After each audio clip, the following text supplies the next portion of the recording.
Hello, boys and girls. Welcome to the Cool Kids Lunch Table Podcast with PJ and Mike. Now find yourself a seat at their table. Hello, welcome to the Cool Kids Lunch Table Podcast with PJ and Mike. I'm Mike. I'm PJ. And today we'll be talking about poetry. And why are we discussing poetry, you say? Because we are members of the human race. And the human race is filled with passion. And medicine, law, and business, engineering, these are noble pursuits and necessary to sustain life. But poetry, beauty, romance, love, these are what we stay alive for. And that's from Dead Poet Society. With Robin Williams. And to help us out to talk about poetry, we are interviewing with returning guest and poet John Yamrus to discuss his new book, Don't Shoot the Messenger. Welcome back, John. Well, thank you for having me. As usual, people butchered my name. It's Yamrus, but that's fine. I've been called worse things before, so I'm looking forward to talking with you guys, and I had a blast last time, so hopefully this will be the same. And we're happy that you came back. We just want to remind the folks who you are, so we'll read your bio real quick just for the folks listening at home, know who we're talking to. John has had more than 3,500 of his poems. That's a ridiculously large number. 35, good for you. 3,500 of his poems published in books, magazines, and anthologies over the course of a 5-decade-long career. He has also seen work taught in a number of colleges and universities. His books are beginning to appear in translation and European editions.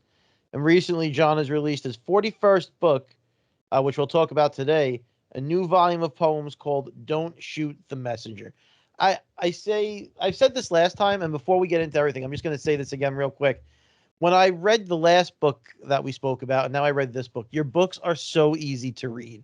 Yep. I was able to read. I usually takes me a while to read a book. I got to put it down. I got to walk away. I was able to read this whole book straight through, without putting it down, no stopping.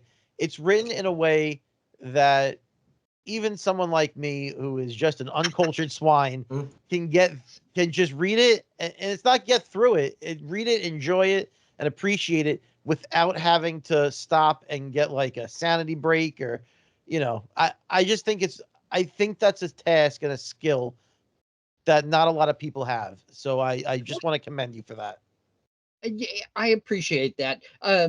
They're intended to be short. It probably takes about the time it takes you to go in the bathroom and have a good dump. So that's about the time it takes to read them. And they're intended to be taken on two levels. You get the immediate response to the poem, which is often a smile or a laugh, hopefully, or maybe even a tear. But then later on, hopefully, if I did my job right, they'll hit you on a second level, where you go, holy God, that's what he meant. Yeah. And if I'm doing my job right, I can straddle both sides of that fence. Well, I would definitely say you're doing your job right then, because that is the intent. If that's the intent, that's what happens when you read it. Well, I'm a good straddler then. The best straddler I know. But no. Well, there was this one girl named Wanda back in 1978, but that's a whole nother story. Mm-hmm. But yeah, just to kind of get an icebreaker, I just was kind of curious with John, what are some of your favorite songs lyrically? Well, lyrically, I'm 74. I've always been an aging hippie of sorts, so I've always been a Bob Dylan fan. And people with that movie, I was leaving the movie with my wife, and I heard this one lady, probably about my age, say, "Is he still living?" And I thought, holy God, he's still living, and he's still putting out music that's fantastic. And a song on his latest album, which is terrific. The album is called Rough and Rowdy Ways. And the song is called Murder Most Foul.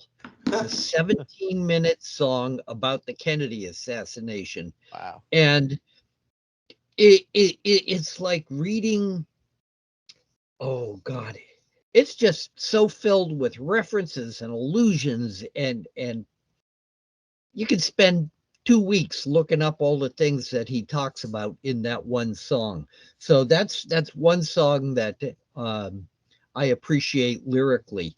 I've always been a big fan of Taylor Swift.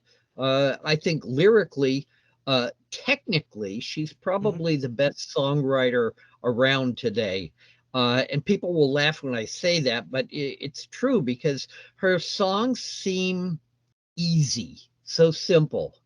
And that's a really hard thing to do. And when you look at her work technically from a writer's standpoint, they are very, very complex. Another guy I'm listening to, um, I heard about this guy from an article in Smithsonian Magazine, a man named Daniel Bachman. He used to be a normal touring musician, and then he got to recording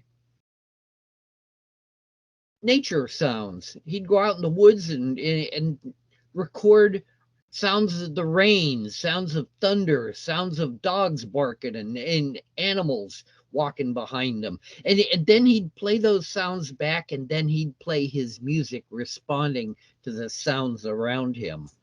And I got his latest album. Well, not his latest. He had a new one come out about 4 days ago, but I got an album called Almanac Behind. Mm. I played it for I started playing it for my wife and some friends, and this is experimental music. And when we put it on and they hear the thunder and they hear the dogs barking, everybody was like, "What the heck is this?" So I shut it off. A few days later, I went out. It was getting warm around here, and I shut it and I put it on the speakers out in the back. I was doing some work in the yard with my dog. She wasn't working; she was watching me work. And the speakers are playing, and there were dogs barking outside, and this music came out, and it just hit me, and it hit me deep. And it was one of those really cool moments that you'd like to never forget. The guy's name is Daniel Bachman, and the album is called Almanac Behind. And you may not like it, but you may end up loving it. Cool. Very cool. It's funny because I saw that Mikey had put this icebreaker on the outline, so I started thinking of artists that have lyrics that I think are spot on, and I came up with 3 artists that couldn't be further from each other. One of them is Taylor Swift, so I agree with you 100%. I have said on this show many a time that I'm a Swiftie. I think she is just very talented, and I think that people hate on her for no reason, because really, I think she's the best artist out there right now, one of the best artists out there right now. I agree with you 100% on that.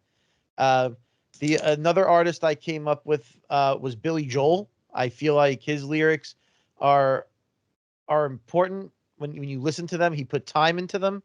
We Didn't Start the Fire is just a great example of how you could tell a story without actually telling a story. I love that song.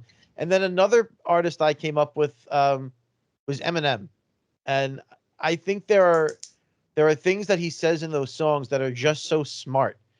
And the one that always sticks out to me is he says he's raising the bar, he's going to lift the liquor cabinet up, like just little things like that. It's I think he puts so much thought into it, and it seems to come so easy for him to have meaning to what he says, and just have it be catchy, which is also a tough thing to do.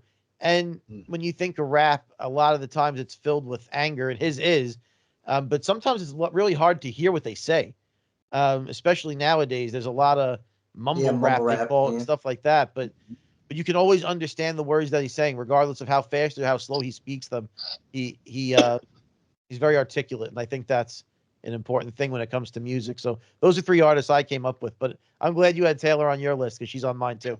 Yeah, I didn't have Taylor, but I had Jim Morrison from The Doors. I had Oh, Travis Meeks of Days of the New. They're from like the '90s. He was very inspired by Jim Morrison. I put PJ's not gonna be surprised, but the Rolling Stones. I know they kind of get you know pigeonholed as being sex, drugs, and rock and roll, but they really wrote like Wild Horses, the song Sway. I mean, that's one of my favorite lyrics by them. And then also Kurt Cobain. He's another guy who wrote really simple songs that are really, really highly complex. And I just think of, one in particular line from the song Francis Farmer Will Have a Revenge on Seattle. And the line is, I miss the comfort in being sad. And I just always think of if you're a person who suffers from depression or you just feel like you're just down in your luck, and then maybe you're in a relationship where like you meet someone new, they're excited, you're afraid of like being happy, and there's like this, nothing's more comfortable than an old pair of shoes. So I think that line of like, I miss the comfort of being sad is such a, I mean, wow, you get so much mileage out of that line. But Kurt was really gifted, so, but yeah, all just fantastic it, songwriters and it's just interesting. poets. I don't know that song, and that's interesting that he should reference Frances Farmer because she had her own struggles with mental health. Um, Mm-hmm. there's a whole story tied to Frances Farmer, and that gets back to what music does for us. It teaches us, it gets us learning new things, especially with the young kids, the young kids who listen to Taylor Swift. She references everything from F. Scott Fitzgerald to Dostoevsky. Really, I'm impressed by the depth of her knowledge and interests in her work. Um, so that's one of the good things that music will do for us. I'm sorry, I didn't mean to jump in and No, of course. No, no, no, no, absolutely. She's No, also real easy on the eyes, if you ask me. that also helps. Yeah. But John, when you contacted us to being back on the show, and you said, "Oh, I'm promoting my new book," and I just fell in love with your title. So it's "Don't Shoot the Messenger," and then subtitle, it's "Just Give him a Good Place to Hide." And I laughed. You know what I mean? I'm like, even your last time you're on the episode, reading your books, and they're funny, man. And that line, that I just love the title. So I'm just kind of curious, how did you conjure it up? What and what made you feel that was important to name the book? Your volume of poems with this title. well, I see myself. I've always been nervous calling myself a poet for many reasons. Mm. But the main reason that I see is that I'm really not a poet. I'm more of a reporter. I Hmm. write what I see. So I just write it down. I'm just a messenger. Don't shoot me for reporting what I see. So Yeah. that's how the title came out. Yeah, and I think, and one of the things I liked in your introduction of your book, I'm just going to read this one excerpt because I think it kind of just sums up what you said. Is You said, "This is poetry standing on the edge, with nothing to lose. These poems are flashes, they're images, like turning on a light on and off just for a second in a pitch black room. What you see is what you get. Maybe you don't get to see everything in the room, and maybe you don't even get to see what's most important about it. You just see what you see, and what you think about it, and what you feel about it is all that really matters to you." And I just love that. I mean, that just sums up everything. That kind of just sets the. PJ will hear me say this all the time. It's all about the tone. And I'm like, as soon as I read that, I'm like, between the title and then I read it, I'm like, oh man, this guy's going. I love it. And the rest is just momentum. The rest of all the poems is just great. Yeah, I feel really lucky. I just turned 74 this week, and Oh, I'm happy birthday. Happy birthday. thank you. I'm lucky to still be doing what I'm doing, to have people who enjoy reading my stuff, and just to keep active and vital and involved. I enjoy learning new stuff, like appreciating that Daniel Bachman's music. If you stop being creative and learning and being involved, you're dying. And Mm.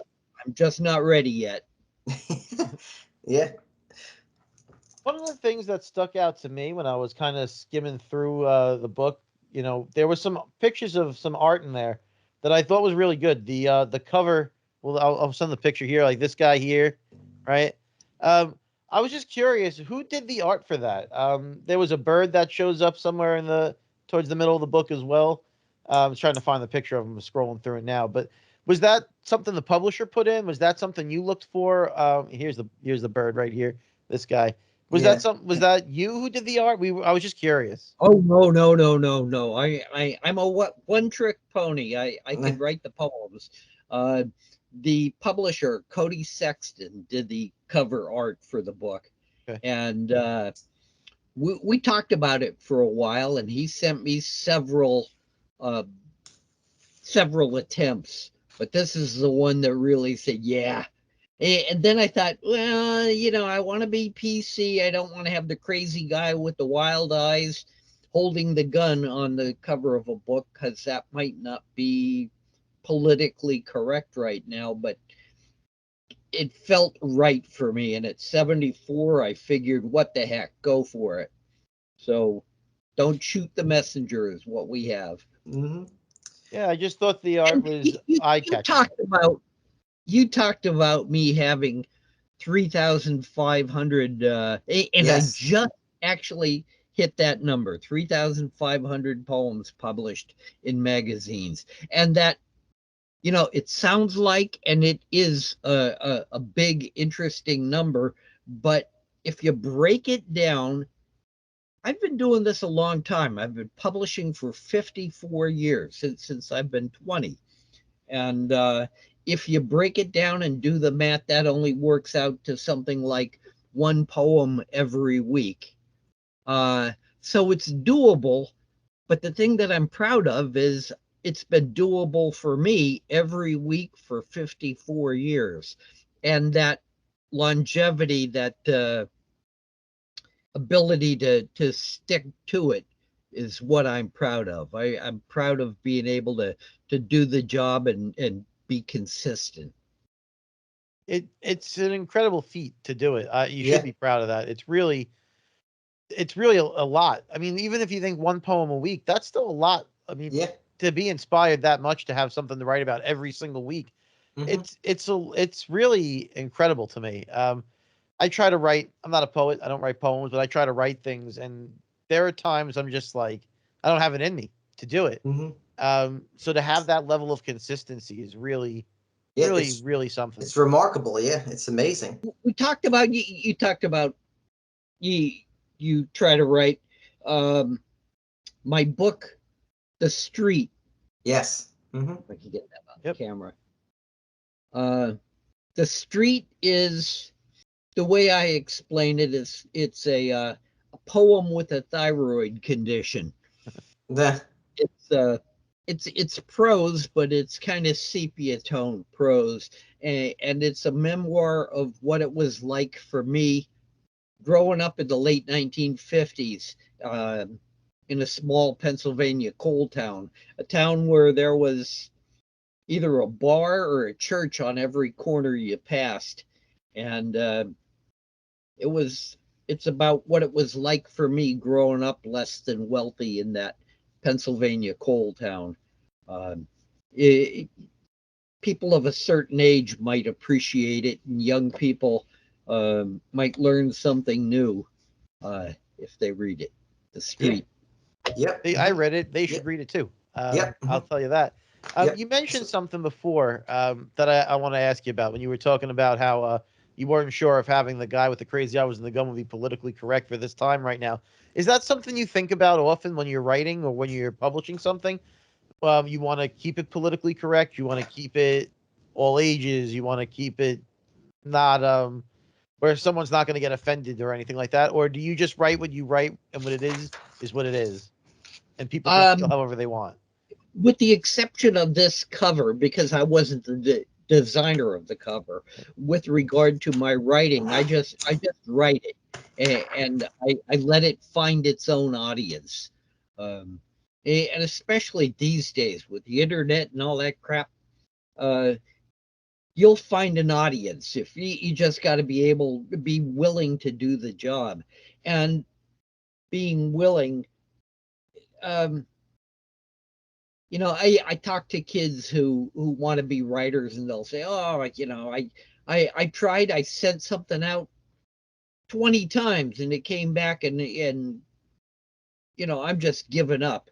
Um, I tell people that all these obstacles, all these things put in our way, are put in our way to weed out the unwilling.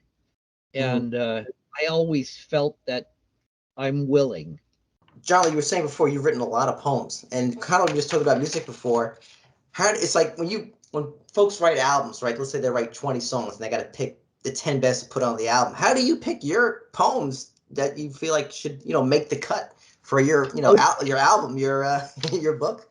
books. Good question.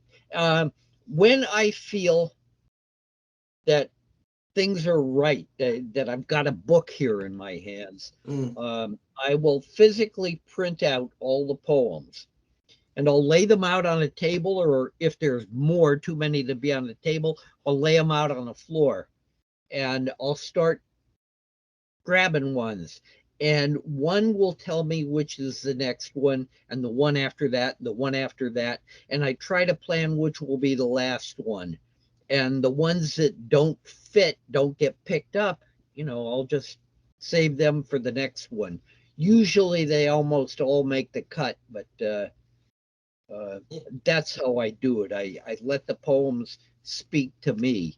I don't go into writing.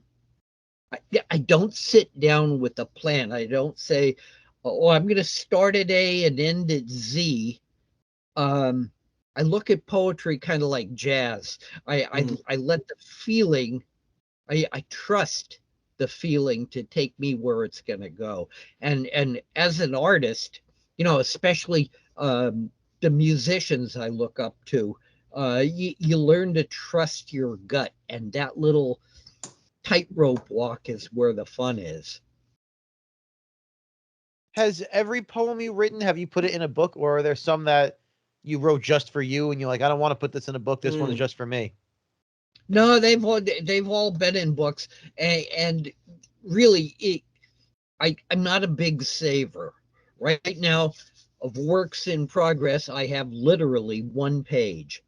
Uh, yeah, I've been doing this long enough that I can write things out fairly quickly. By the time they get from my noggin onto the page, they're pretty much complete. Excuse me. And so once they're done, I'll send them out. I'll find some place to publish them. And I've been doing this long enough. I've been lucky enough to have built up an audience.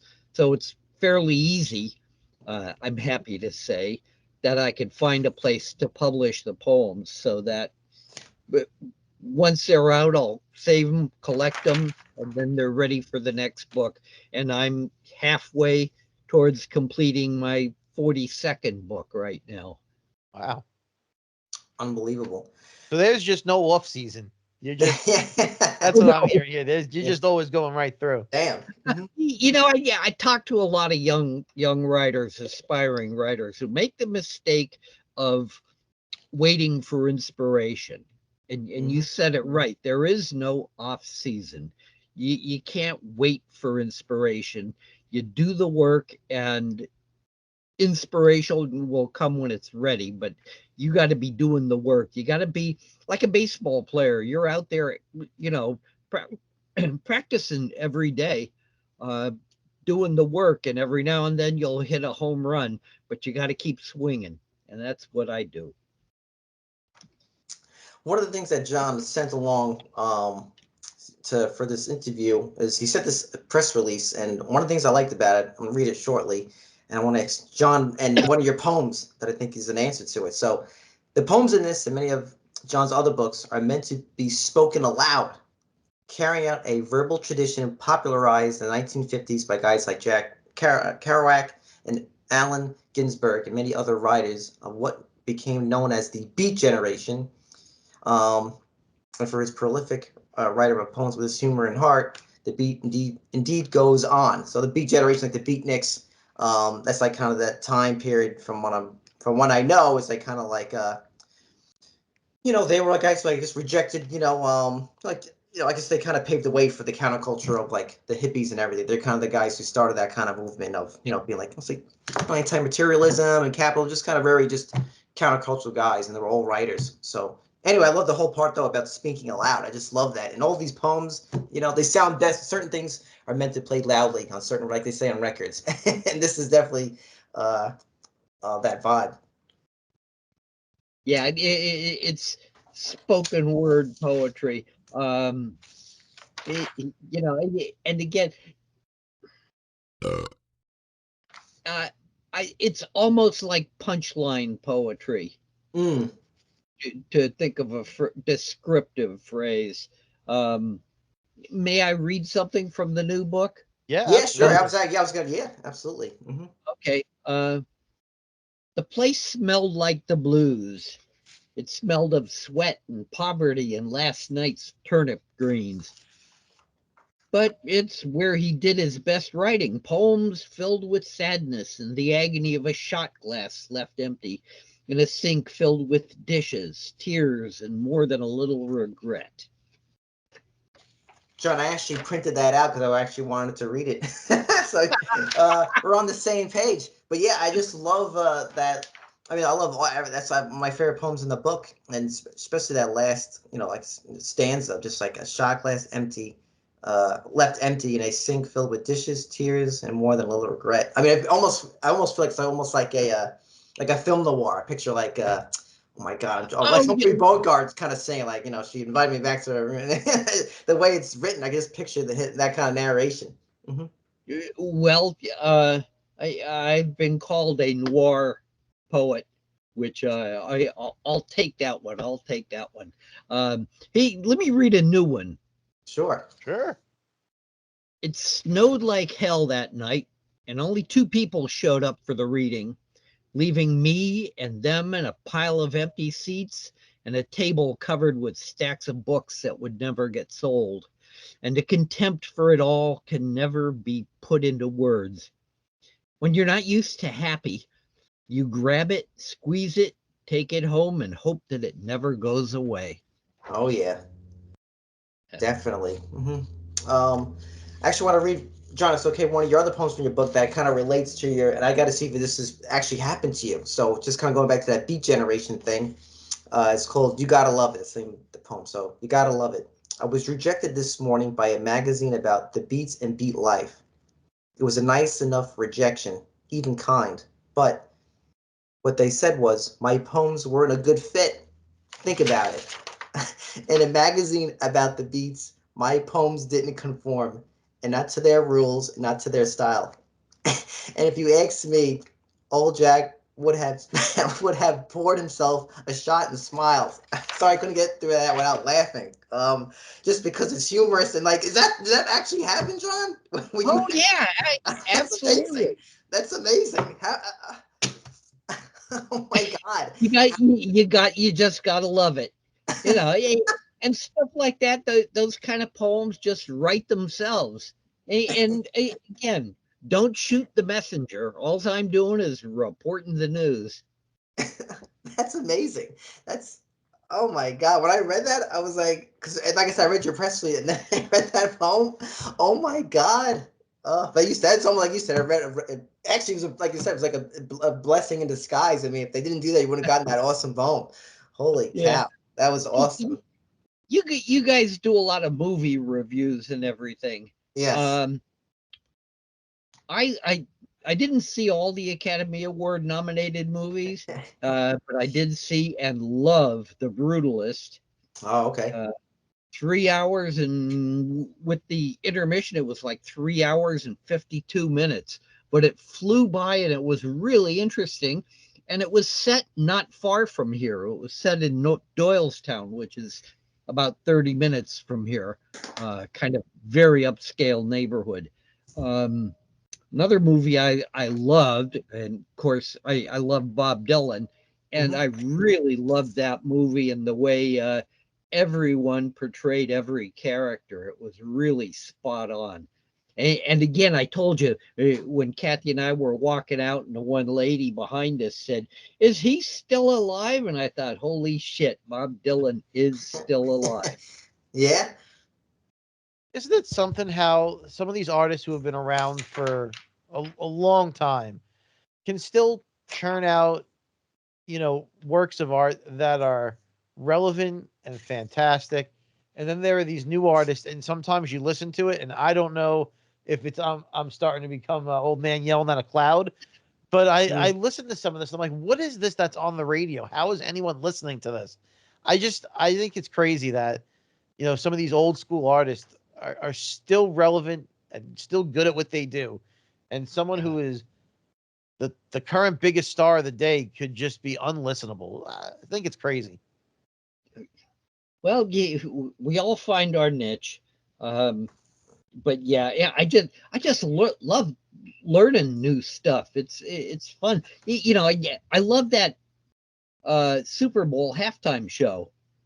With Kendrick I mean, Lamar. Yep. yeah, I loved it. There was so much going on there, and you had to really go back and think about what he was doing and what he was saying. It was a very, to me, impactful performance. Again, he's one of the new people that are doing things that I like and I appreciate.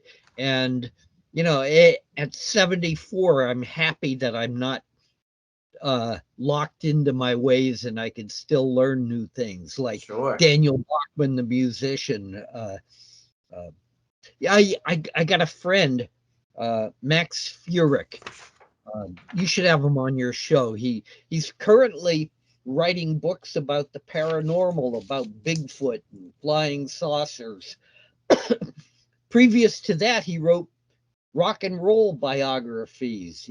Previous to that, he wrote books about the death of Generation X, which proved as a writer, here's someone who's growing, morphing, transforming, changing. Right.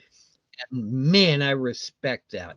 I really respect people who are not afraid to do something new, like Miles Davis. Oh yeah. He was always looking at something new and something different. I've got 164 Miles Davis albums. Wow.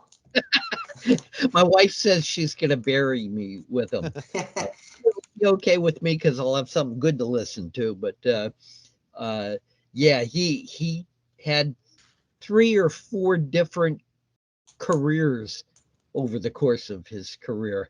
And when people ask me who inspires me as a writer, which writers, I always say Miles Davis, because his music, his approach to music, number one, it was spontaneous. Number two, he appreciated the importance of silence, the space between the notes. He knew that silence is, in effect, a note in itself, and that bleeds over to me being a minimalist type of writer. The reviews will call me a practitioner of the neo noir, which I kind of like because I always like film noir. But yeah, Miles Davis, I learned a lot from him. Yeah, you just reminded me. One of my favorite songs of all time. It's written by Gershwin, George Gershwin. It's called "But Not for Me," and the version I love is by Chet Baker. I just love, he's a trumpet player. Yeah. I really love that song. This is the way he plays it and sings it. But yeah, John, as we're winding down, I'm kind of curious. If you can, where can folks find your new book? Don't Shoot the Messenger. The easiest thing is to go on Amazon and look under books. If you just type my name in on Amazon, not all my books come up. So you have to go under the books section and then type my name in. And you'll find these 3 newest ones. And my current publisher is Anxiety Press. Perfectly fitting for me. and for the title, too. Yeah. You could look up under anxietypress.com and find the books and buy direct from the publisher. But, even if someone doesn't like or appreciate poetry, buy one and support a small business. Buy one and throw it at a friend or throw it at an enemy, but buy one and keep these small businesses in business. You're preaching to the choir. I have a small business, and support small businesses is always something that everyone should do. It's Yep. everyone's always like, oh, small business, backbone of America. It really is. Really? It really Mhm. truly is. So definitely, if it helps a small business, everyone who's listening should go out there and order a book. I agree. Let me ask you this real quick as we're winding down. Does it ever get old that you can Google your name and you find yourself on the internet? Well, I don't do it that often, but every now and then I will, and I'm surprised by how much stuff is out there, and I'm kind of pleased. And it's, I've reached the point when people will ask me for a bio or whatever, if I'm going to be on their show or whatever. Yep. Sometimes I'll just tell them to, you know, do your own, look it up, Google me and see what you find out. And you won't get me telling you what to think. Look me up and form your own opinions. Excellent. But yeah, so yeah, folks at home, we'll definitely have the links to John's book in our profile and our YouTube description. And if you want to hear more about John, I really recommend checking our first episode we did with him, at episode 54, where he talked about his book The Street and his other book People and Other Bad Ideas. Two awesome. One's a memoir, the one's a collection of poems. So they're awesome. That was a great interview. And John, thanks again for coming on the show. You're awesome. Always a pleasure. Thanks. You guys are great. Last time I was on, you introduced me and put in a little sound effect of a fart right after that, which I didn't catch until the second time I listened to it. And I'm looking forward to seeing what you two wild men are going to do next. Thank you for having me. Thanks so much for coming on. You said you're halfway through another book, which means we're halfway to having you back on again. Exactly. Thank you. Thank you. Cool. All right, folks. Same time, same table. Have a good one. Boys and girls, lunchtime is over. For more information, visit their website at coolkidslunchtable.podbean.com. Follow the boys on all social media platforms. Just search Cool Kids Lunch Table Podcast. Now get to class before you get detention.